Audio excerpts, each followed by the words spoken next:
questions at the appropriate time. Thank you very much, Jessica. I really do appreciate that thorough presentation. Mr. Thompson, Lewis Thompson from the High-Speed Rail Peer Review Group, and again, I can't thank you enough for your diligence in keeping us on track, no pun intended. Thank you very much, Mr. Chairman. Please proceed. My name is Lewis Thompson. I'm the chairman of the peer review group. The other members are Marty Wax, Gary Gallegos, Stacy Mortensen. I assume you know, many of you know them. I appreciate the opportunity to appear before you today because I think this hearing comes at a very consequential point in the development of high-speed rail in California. Decisions that you are going to make in this session could have a major impact on the timing and eventual success of California's transportation network overall and the role of high-speed rail within that network. As you know, the peer review group was created in Proposition 1A to advise the legislature on high-speed rail developments, including business plans and funding plans put out by the authority. We recently sent a letter on January the 14th commenting on the significance of the expressions of interest that the authority received when it requested the ideas and reactions of the private sector on building and financing and operating the system. We sent on March 25th, last Friday, just in time for the hearing, a letter commenting on the draft 2016 business plan. The authority will shortly be providing you a set of jointly developed dashboard indicators that are meant to give you a broad overall picture of how the project is proceeding. Dashboards never tell you the answer to all your questions, but they tell you where to ask questions, and I hope they'll be useful for this. I've provided copies of these for the record. Although our letters go into more detail on some of these issues, we have emphasized 5 really important issues. The first one is that the new construction sequence adopting an iOS north to San Jose rather than south to the LA basin was driven by financial limitations. It was not driven by what the best decision was. It was driven by what could be paid for. And it leaves the Bakersfield to Palmdale gap in rail service unfilled until completion of Phase 1. The peer review group supported the authority's decision in 2012 and the 2014 business plans to complete the southern gap first. And we continue to believe that filling that gap should be a priority if the funding can be made available. Second, if the initial northern iOS is completed as planned, the lack of a connection into Bakersfield and the lack of a fully functioning connection from San Jose to Transbay Terminal in San Francisco will limit system ridership and passenger revenue. Completing those connections should be a matter of priority. At the same time, implementation of the so-called blended service approach on the peninsula poses a number of complex and as yet unresolved institutional and funding issues that we believe the legislature should keep itself fully informed about. Third, the ability of the authority to finance the iOS north to San Jose depends on a number of important assumptions. A, the significantly lowered construction costs based on favorable experience and significant redesigns. B, the timing and amounts available of Proposition 1A funding, which is still subject to litigation.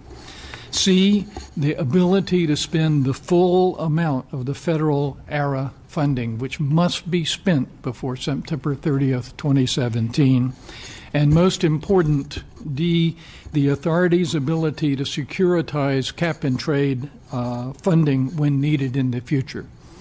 The legislature will want to assess the validity of these assumptions, especially with respect to cap-and-trade, since you actually control the validity of that assumption. Fourth, completing the full connection from Bakersfield to Transbay will depend on $2.9 billion in new funding, which is not currently identified, though the authority suggests that they would apply for federal funds. The outlook for that request is not clear.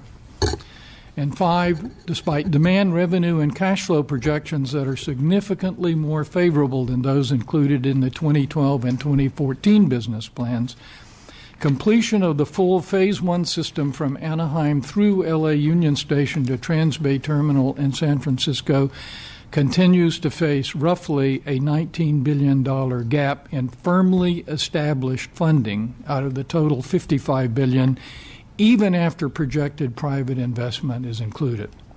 This is nothing new. Prop 1A had a gap. That gap has continued, but it shouldn't be ignored. Let me summarize as a final point. Oh, no, wait a minute. I missed something that I want to say here. Okay. The legislature could most significantly influence the outcome by clearly establishing an adequate and consistent funding stream for the authority so that it could securitize some income streams and extend availability payment guarantees to potential private sector partners. Expansion of federal participation in the form of RIF or TIFIA loans also would require reliable repayment mechanisms that the authority does not now have. Extending the cap-and-trade program beyond 2020 and defining the authority's share of the proceeds would be a way to achieve at least some of the funding objective, but other mechanisms should be considered, such as granting authority to extend availability payments, as suggested in the EOIs, or other financing mechanisms, including fuel taxes, sales taxes, or dedicated taxes, such as those used to finance BART. We emphasize that this is a commitment issue and a priority issue, not solely a funding issue. If the state wants to follow the process through to completion, there are and will be many ways to put a financing package together.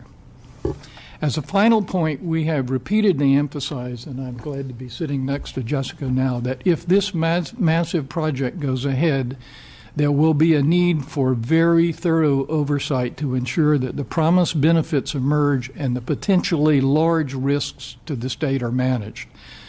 The legislature may want to consider creating a select committee to ensure legislative oversight continuity, and I stress continuity. In addition, we believe this requires a dedicated and continuing oversight staff effort with adequate resources, possibly lodged within the LAO, though the exact location can be discussed. The stakes for the state are far too high to rest solely on periodic oversight hearings and audit. Let me summarize by stressing that none of this is meant to be critical.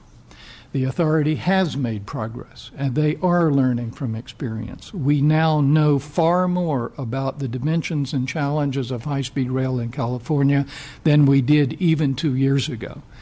With this acknowledged, the authority is now at the point where a lack of the resolution of the issues I have discussed will make effective management and planning more and more difficult.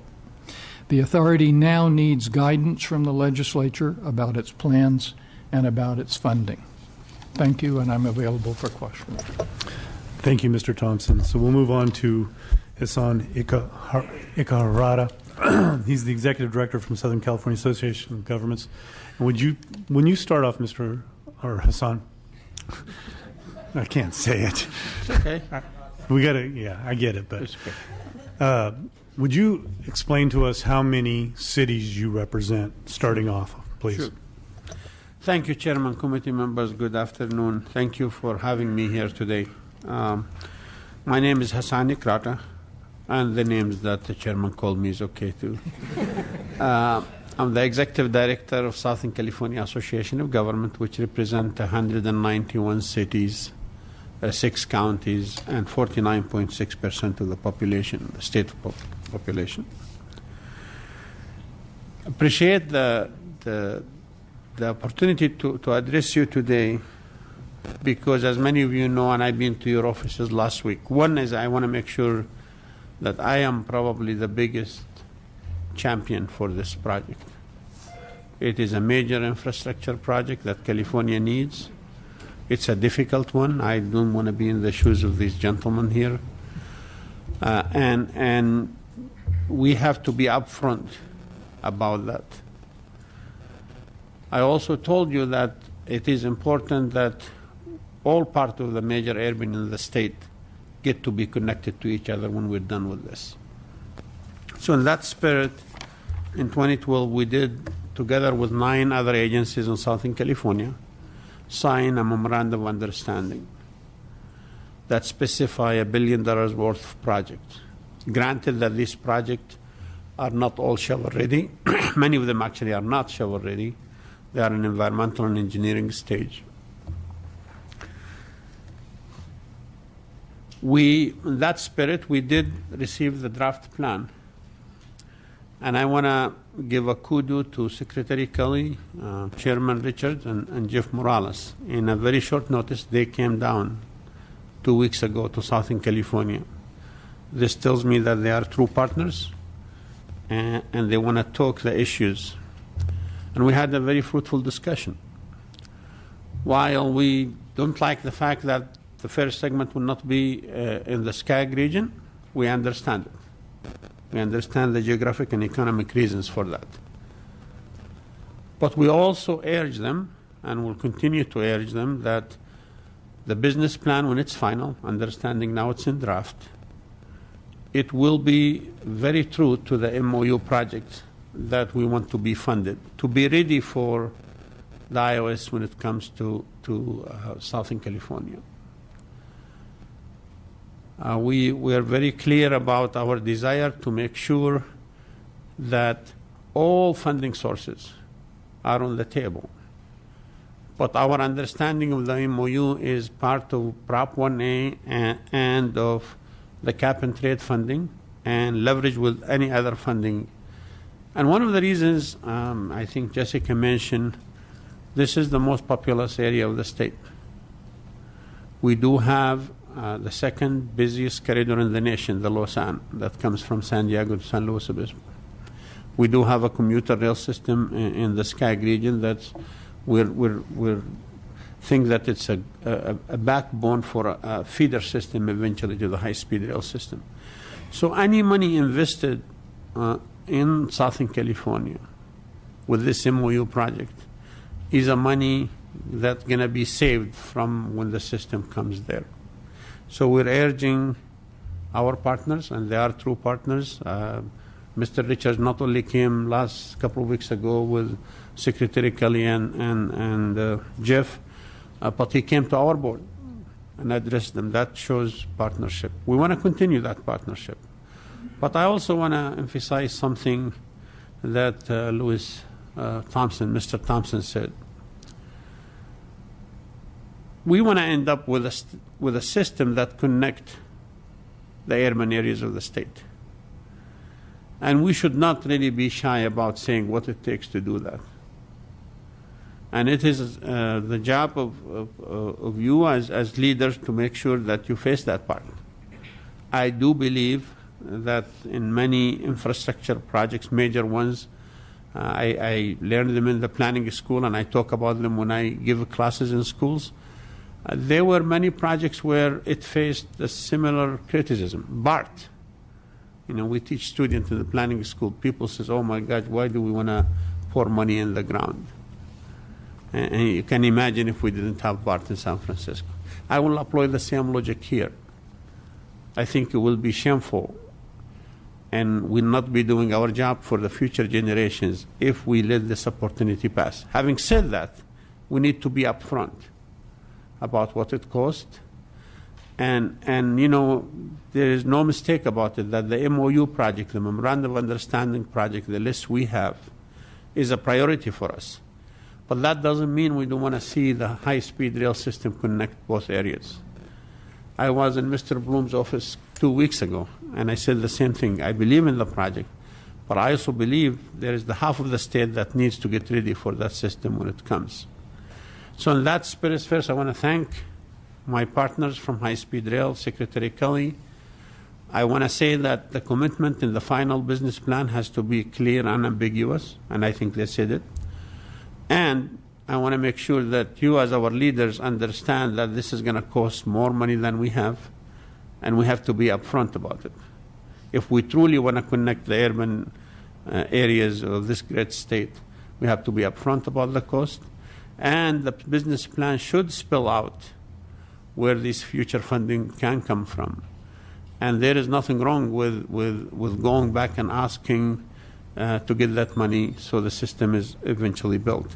So again, I want to thank you for having me. I'll be happy to answer any questions, but I'm here representing almost half of the state, telling you we like the project, but we want to make sure the MOU moves forward as intended when we signed it in 2012. Thank you, Mr. Chairman and Committee. Mr. Ikahara, never mind. It's okay. You're good enough. Hassan, thank you so much. You're my good friend. Mr. Harnett, I can say that over and over and over again. Please, thank you for coming today, and please continue your presentation. Thank you, Mr. Chair and members. Good afternoon. It's a pleasure to be here, and I thank you for your attention to this issue and for inviting all of us to share, in particular, for me and Hassan, to share a local perspective on the draft business plan. I am Jim Hartnett, the Executive Director of the Caltrain Commuter Rail System and the CEO of the San Mateo County Transit District. I'm also a past member of the California High-Speed Rail Authority Board of Directors and a former mayor of the city of Redwood City. When voters approved Prop 1A in 2008, it wasn't just about connecting the state with high-speed rail. It was also about improving transportation connectivity on existing systems. The measure included significant resources dedicated to upgrading local transportation services to feed the statewide network and to improving mobility options for surrounding communities. Large-scale visionary projects like high-speed rail can and should be planned and delivered in a way that prioritizes investments in local improvements while also making incremental but very significant progress toward the long-term vision. During my time on the High-Speed Rail Board, I worked with my colleagues to ensure that this approach would be embraced. The product of those efforts was SB 1029, which appropriated funding for high-speed rail construction in the Central Valley, but also directed over $1 billion for local and regional improvements on the bookends in Southern California and the Bay Area. In our case, the state funding is being used to leverage over $1 billion in local, regional, and federal funds to upgrade the Caltrain corridor and allow us to deliver more service at a time when our communities need it most.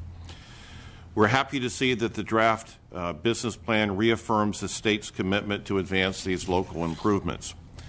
Caltrain is struggling to accommodate unprecedented regional growth.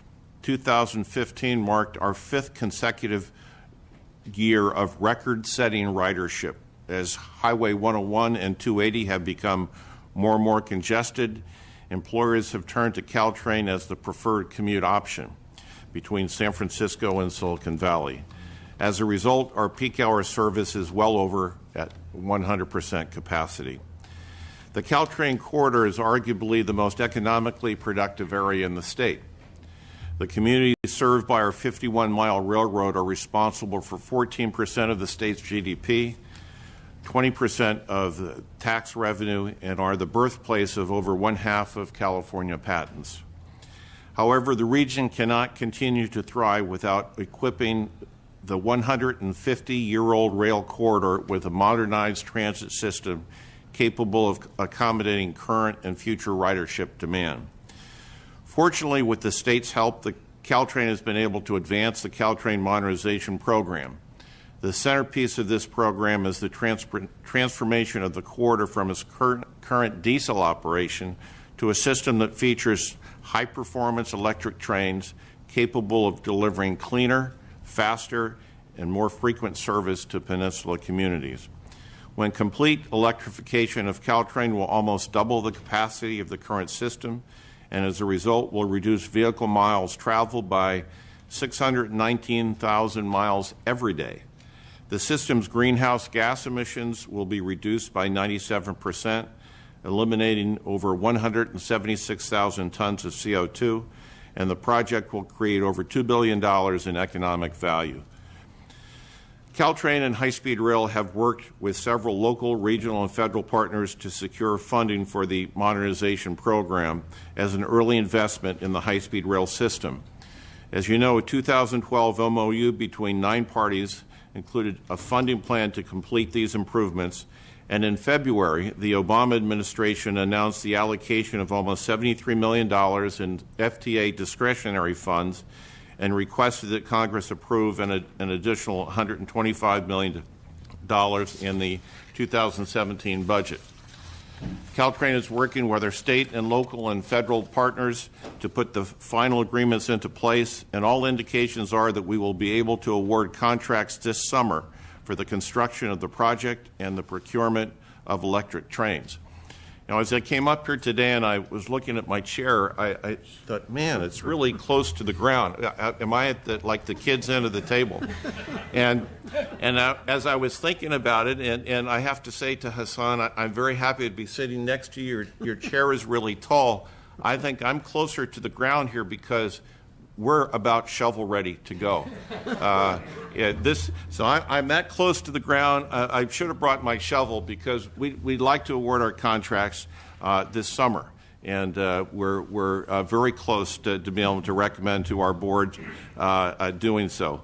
But as you know, the collaboration with high-speed rail is essential to our success as a regional network. When high-speed rail is extended north of San Jose, Caltrain and high-speed rail will share the corridor and operate on a blended system to San Francisco. The planning and design of these improvements will need to be carefully considered to ensure the impacts on surrounding neighborhoods are minimized and benefits are realized. We know that if done right, this 150-year-old corridor will be transformed, connecting the nation's most innovative communities to each other and to the rest of the state. So I'd be happy to answer any questions. Thank you very much, Jim. I really appreciate you coming up today, and we didn't put you close to the ground so that you could feel close to the dirt. So we'll go ahead and start off with the committee, and I'll go off with a few questions, and as we go forward. So first, Mr. Kelly, with the big shoulders. Help me understand the implications of the federal freight program. As I understand it, under the new federal reauthorization, California would get about $120 million a year in formula funds and perhaps a like amount in competitive grant funds. I also understand that the administration has proposed a 60-40 split of the formula money, with 60% going to the state and 40% going to the regions. Can you walk us all through this, and how will you how you will determine which projects you put the 60% to work on, and B, how much of that you expect will specifically be used to benefit high-speed rail of the federal reauthorization money? Yes, Mr. Chairman, I'll do the best I can to answer those questions. The first part of your question with respect to the 60-40 proposal is for past years where we've had multi-year federal transportation money coming to California, not limited to freight but more broadly, 60-40 has roughly been the split of how those dollars are allocated. About 40% goes directly to the locals, about 60% is maintained at the state. So for purposes of the conversation around the freight program, that's the FAST Act dollars from the federal program, the initial proposal from the administration to the regional folks, and I should say there is a work group that's working together on the allocation of those funds. Our proposal was to stick with the historical 60-40 or extend it to what was really a new freight program, but is consistent with where we've been in the past on the being recipients of federal funds. So that's why there's 60-40. The intention of the split and exactly what the state would do with it is I think what I want to make sure we maintain the ability to do is, as you know, Mr. Chairman, I was intimately involved with the creation of the Trade Corridor Improvement Fund and that program under Proposition 1B from 2006. I think that's an effective program, and you asked me in a prior hearing whether any of the federal funds should flow into that program. I think they should. However, I also want to make sure that important projects of statewide significance, particularly some of the grade separation projects that have been on the PUC list or are otherwise very important safety projects around the state of California are given attention. And so, for one example, those types of projects would be projects that I would want to see us direct some of those funds to. I'm not sure they'd be natural projects on the TCIF program. Some may be, some may not be. But that safety list and the amount of money that the PUC provides for it annually is woefully insufficient to get enough of those projects done. And so, one thought is to be able to direct some of the federal money to projects like that. So I think that's been the basis of our proposal. In terms of how much goes specifically to high-speed rail, I want to be a little bit careful answering that question because one of the things that I've really learned in our last several conversations with Hassan and folks from Southern California is there are numerous projects that are on system that will provide short-term benefit, not to high-speed rail in the short term, but to regional and commuter and freight rail in the short term. And in the long term, when high-speed rail shows up, it may be a beneficiary in that corridor as well. But there are very important grade separation projects in Southern California that we would point to. And while in the short to mid-term, they would not provide immediate relief or benefit to high-speed rail, in the longer term, they would to the regional services and the freight services. So I don't have a specific amount that's tied to high-speed rail per se, but that it's a source of funding that could be used for mutual benefit projects and enable the state to maximize leveraging opportunities with available funds. Thank you for that. And we'll go to Jeff and Dan on this question. So I understand the switch to the iOS North. It makes sense to get something up and running. But help me, though, understand the work on the bookends, okay? Start with the MOU with SCAG and the regional agencies. What commitment did you make in the MOU, and what is changing now? Why don't I, sure. Let me start, and as it turns out... let me just preface that. Yeah. What promises were made, and what promises can you not keep? Let me start with the back end. I don't believe there are any promises that we cannot keep. So let me just get that out of the way right away. Mr. Ekrata mentioned the fact that he invited me to come down to meet with his board, which I was happy to do. And the first thing that I said in that meeting was that I wanted to make it clear that the commitments that we made in the MOU with SCAG were unchanged, immutable from what we'd said before, just by virtue of the change in direction of this plan. So working backwards, Mr. Chairman, the first MOU that was done in 2012, Mr. Morales actually initiated in discussions with SCAG, and that MOU, and he'll correct me if I misstate any of it, was a contemplation that $1 billion of some combination of high-speed rail Prop 1A monies, as well as other monies that the authority would spearhead, working with the region to get a total of $1 billion, would go into projects, and to the extent in the SCAG area, to the extent that Prop 1A money was used, then those projects, of course, must fall within the ambit of what's permissible under Prop 1A. But as Secretary Kelly just said, there are a lot of things that have near-term benefits with long-term implications for high-speed rail, so that didn't seem to be a big challenge. As we look at the funding package for the iOS North, and we look at the available funds that we would have to do that, we do not include $500 million of Prop 1A money that's already been committed to SCAG. And this legislature, in SB 1029, in embracing that MOU, specifically appropriated $500 million of the Prop 1A money for the purposes of that MOU. That has not changed. It is not going to change. After the Southern California MOU was announced, we initiated. I called Steve Heminger from MTC, and who said that they had MOU envy at that point, and I said, well, that's why I'm calling you, because what we're doing in the South, in the bookends, we need to do in the North.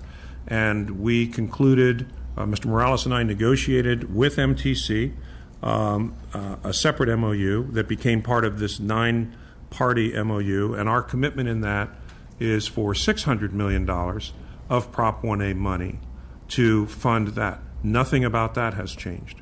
And if I might, Mr. Chairman, just make one small editorial comment. You have probably heard that one former member of this legislature, who was also former member of the High-Speed Rail Authority Board and the author of the High-Speed Rail Act, has publicly criticized us as somehow moving away from his original intentions. The entirety of that criticism was based on our entering into these MOUs. In other words, that individual's belief was that all the Prop 1A money should only be used directly for high-speed rail. But if we said, going back to the beginning, our view coming in as the new leadership was high-speed rail has to be part and parcel of a broader rail modernization. And that is why we committed to take some of those funds, $600 million in the north and $500 million of $1 billion package in the south. Nothing about those commitments has changed in any way, and I would just ask Mr. Morales to not hesitate to correct me if I've misstated anything. No, I would just add something on specifically on the Southern California MOU. That had a number of provisions in it and commitments that all the parties made. One of those was that we would seek the release of the connectivity dollars that were included in Proposition 1A for local agencies to tie into high-speed rail. Those dollars had been twice appropriated by the legislature and twice vetoed by two different governors, with the argument that you can't have connectivity dollars going out if they don't connect to something. And since the core high-speed rail program wasn't advancing at the time, they vetoed the release of those dollars. Consistent with the MOU, we then did work to get those dollars released, and so the agencies in the SCAG region received, it was just under $370 million, which then went into connectivity projects that are providing local benefit, but then ultimately will feed into our system. And so we have worked to ensure that we fulfilled that component. We're continuing to work with the member agencies to advance projects. As Hassan noted, most of those that have been identified for the region are not shovel-ready yet, actually ready to go. We're working with them to get them shovel-ready. We have made recently, at the request of LA Metro, our board approved an initial investment in Union Station for the master plan there. So we are moving forward to implement, and the MOU called for commitments to be made by 2020. So we're moving apace on that. So I would ask Mr. Icarata